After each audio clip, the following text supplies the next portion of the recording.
Howdy and welcome back to the workshop. In today's episode, we're going to be digging into a machine. That machine is my 1968 International Harvester 1300C dually manual V8 green pickup truck.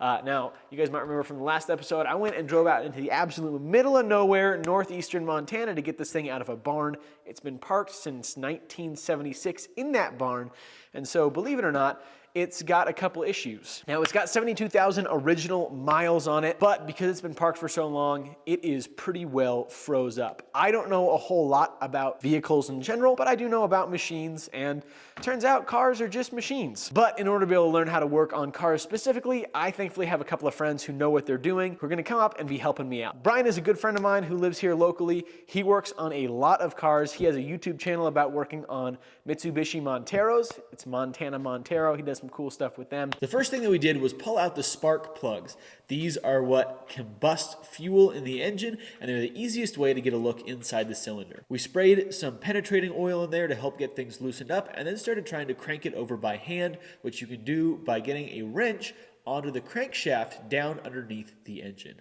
It seems like there might be maybe a rust barrier inside of the valves or something like that.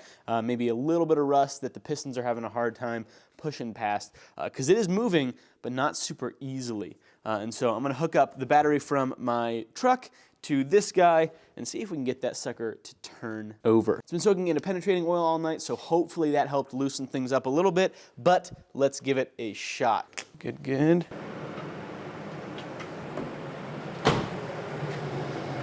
Something is smoking. Can I get these backwards? That's possible. Okay, here we go. That was encouraging. That wasn't nothing. Did our pistons move at all? All right, let's try it one more time, and then we'll let it soak for a little while longer with penetrating oil. All righty.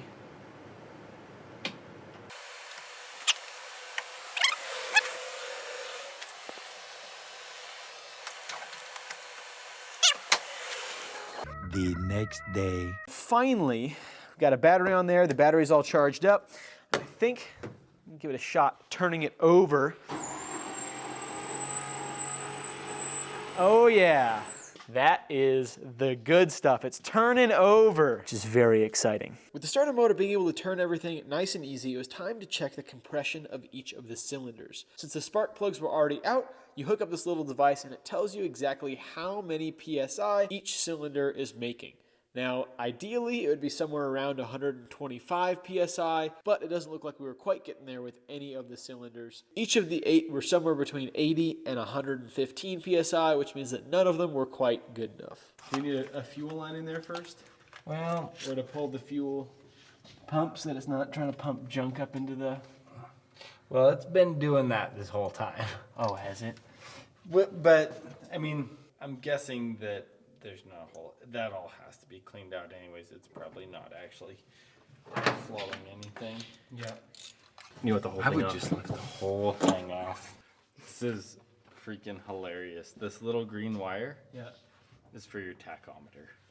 Oh, is it? Definitely somebody added that in, and it's just like, Oh, yeah. it's just draped across the top of the engine. Yeah. It's like, yeah, we don't need any extra. That's good enough. So what is this tube? Is that what gives air? So that is crankcase pressure. Any excess crankcase pressure would then circulate back into the engine. Okay. So it's not just smoke and steam and whatever else. Sure.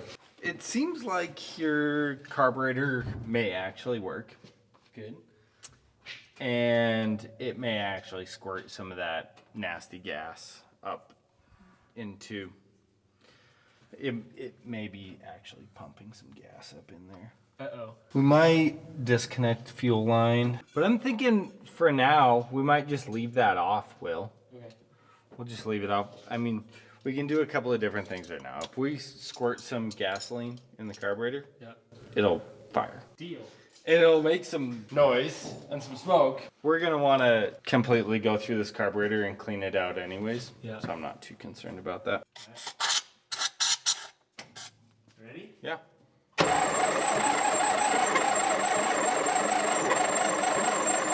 Hold up a sec. Does that choke cable work? Yeah.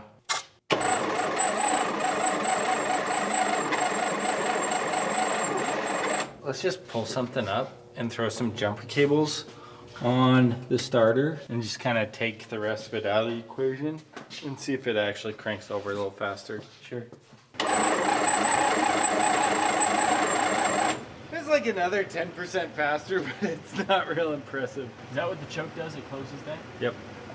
So it literally restricts the airflow, making more fuel go in with a smaller amount of air. So it richens it just to give it more fuel. Okay.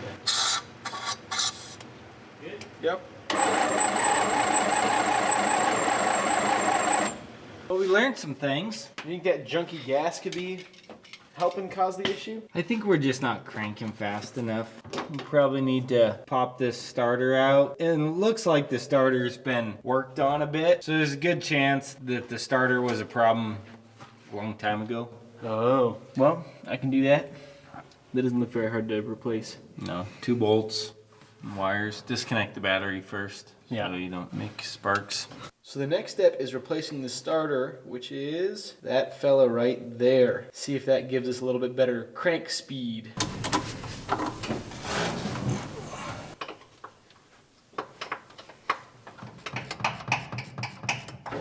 There's the starter. Well, just pulled out the little sediment bowl and fuel filter, and there's definitely some juice in there. If I can find a new filter for that. If not, I'll maybe figure out a way to clean this one. There's definitely some junk and gunk in there. Same with the filter. This stuff is like tar. It's very goopy. Marty, do you love Squarespace? Good boy. Yes, you do. Is today's sponsor Squarespace? Marty is exactly right, guys. Squarespace is today's video sponsor, and that's wonderful because I think that Squarespace is wonderful. As you guys can tell by the fact that you're watching this video, I'm currently restoring an old truck. That has led me to a couple different websites that sell parts and pieces for trucks like this, and I gotta say, the more I visit some of these older websites, things that web developers built kind of by hand, it makes me appreciate Squarespace more and more. Because not only is it easy to navigate around Squarespace website thanks to their pre-laid out website designs, but buying products is also very simple. And the way that they lay everything out means that information can be presented in a much more straightforward, not to mention aesthetically pleasing way. So while I do appreciate the old school sites that have all kinds of weird, crazy things, it is nice to be able to have a very professional looking website that doesn't take a horrific amount of time to set up. For example, I wanted to list this indestructible chopper up on my site, and it took me 6 minutes to do it. And that was kind of going a little bit slow. I wasn't really speeding through it or anything like that. I could have done it faster. I think between 3 to 7 minutes is about how long it takes to usually list a product up on a Squarespace website. That's pretty amazing because it means you can spend more time building things like this or like this and less time doing this. I don't know what I just messed up. So if you guys are interested in checking out and building a Squarespace website in order to be able to have a professional place to present information or sell products or anything like that, you can go to squarespace.com. Use code WillStelter at checkout for 10% off your first purchase of a website or a website domain. Let's keep on talking about old trucks. Some truckage. In other news, I figured out where the dipstick is on the engine. It's right here, and so I checked to make sure that we've got some oil in there. Let's just give it another check. Look at that, full. Got oil, that's good. It is a little dark. I will definitely be changing the oil before anything good happens. But that's a good sign. It means that our motor is not empty and dry. Well, I got the new starter. They had one in stock at the local O'Reilly's. Wonderful. I'm gonna go ahead and bolt it on and see if we can get this sucker to fire up. Attach this feller. Let's check for some power using the meter on there. We'll give it a crank. I think that something ain't right here. Okay, I hadn't connected the main line coming in. Now let's give it a shot. Y'all ready?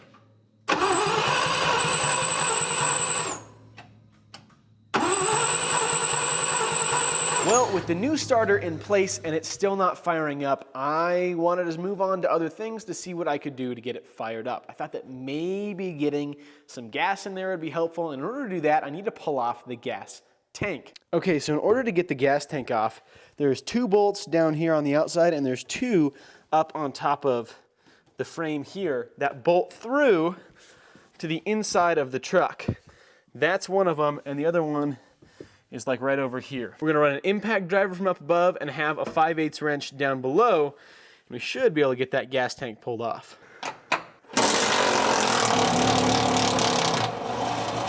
Got it, good.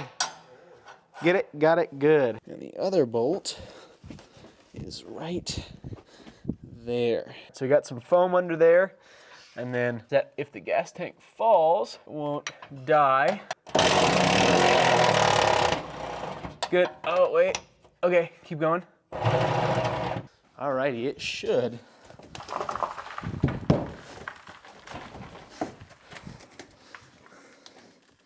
Oh. Oh yeah, that's doing it. Yep.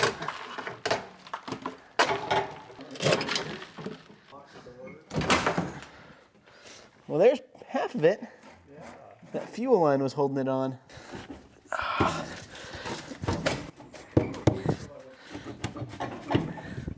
I'm so dumb.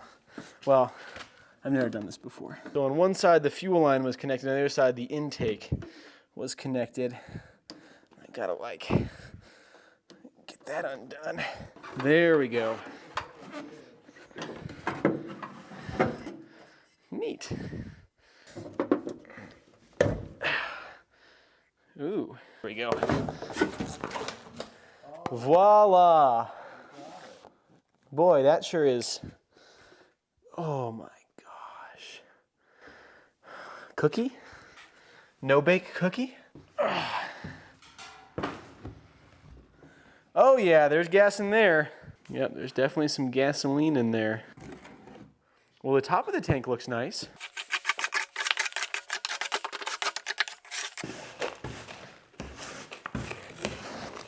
Let's see if we can get that gauge out of there.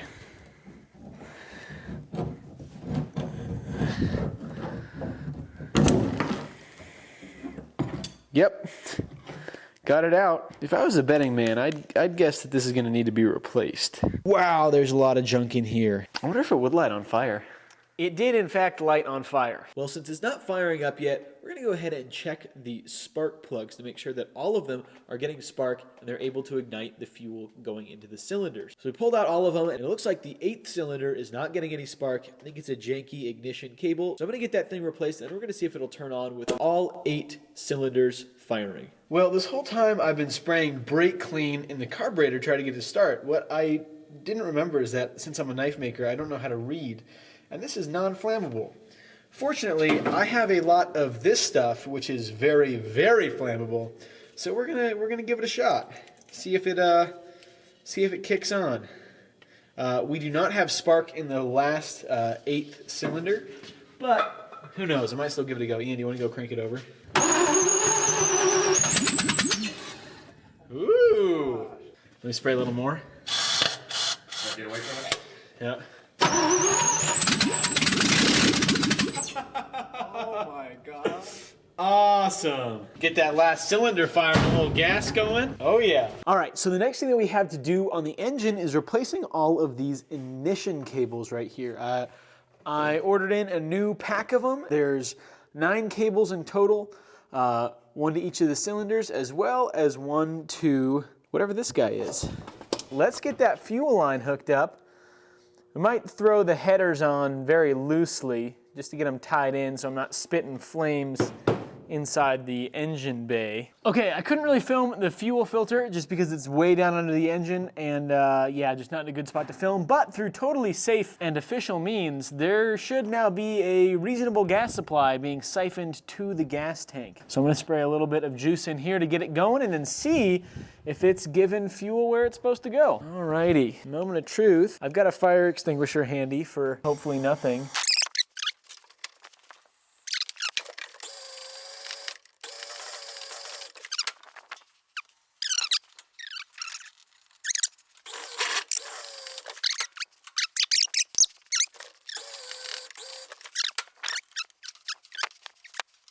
Okay, it's the next morning now. Kind of let it air out overnight. Hopefully that flooded engine, I don't actually know if that's what it was or not, but it kind of seems like it was. It might also be dealing with getting actual fluid, gas, through the fuel pump, and actually as the new fuel is coming in, I don't know if it's sending bad gas into the engine or what, but we're gonna keep on trying to fire it up using this guy. It doesn't have any fuel leading into it right now, but I'd like to get it to where it's turning over again because it wasn't last night. All right, I've got the fuel hose going into the tank with fuel in it, so we'll see if maybe it'll run off of that. I wonder if it even needs starting fluid right now.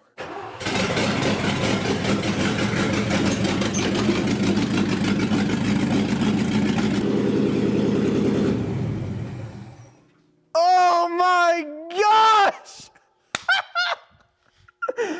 Oh my goodness! No way! No way!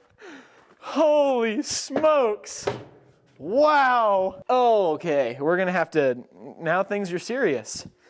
I'm gonna have to tie in my head gaskets, tie it into the muffler. Oh my goodness gracious! Holy smokes! Well, I can't tell you just how excited I am. That giggle that I was letting out probably let you know how excited I am. The answer is very. I'm very, very excited. The truck is running. Unbelievable. There's still an awful lot that needs to happen to it in order for it to be a functional vehicle, but what an amazing feeling to have gotten to dig into it, understand a lot more of how the engine works, and to eventually get it to the point where it's running on its own. That is amazing. Seriously, just a stupid good feeling. So thank you guys so much for following along. Stay tuned. I will be continuing to finish out the build on this vehicle. There's a lot of stuff that needs to happen to it. I do think I'm going to end up taking the engine apart, replacing a lot of the bearings, the seals, the gaskets, piston rings, all that junk. It's going to need a new gas tank. Thankfully, I think I'm going to be able to get one built by a friend. Going to need to redo all of the seals for the windshields and windows. I'm going to have to redo the seats because that vinyl is super brittle now. I'm going to have to redo the brake system. I'm going to have to get new tires for it. I have to build a flatbed. I'm going to need to figure out the coolant and the rest of the engine components that probably aren't working right now. So there's a lot to be done, but I'm very, very excited, and I hope you guys stick around. So if you guys like old trucks and cool knives, go ahead, hit that subscribe button. Go ahead and leave me a comment about all the things that I did wrong. I'm sure it was a lot. And if you guys are interested in purchasing this, it is up for sale on my website, so go ahead and check that. The link will be down below. Thank you guys so much for watching. Thank you to Squarespace for sponsoring today's episode, and thank you to our patrons for their patronage. I will see you on the next one. Bye-bye.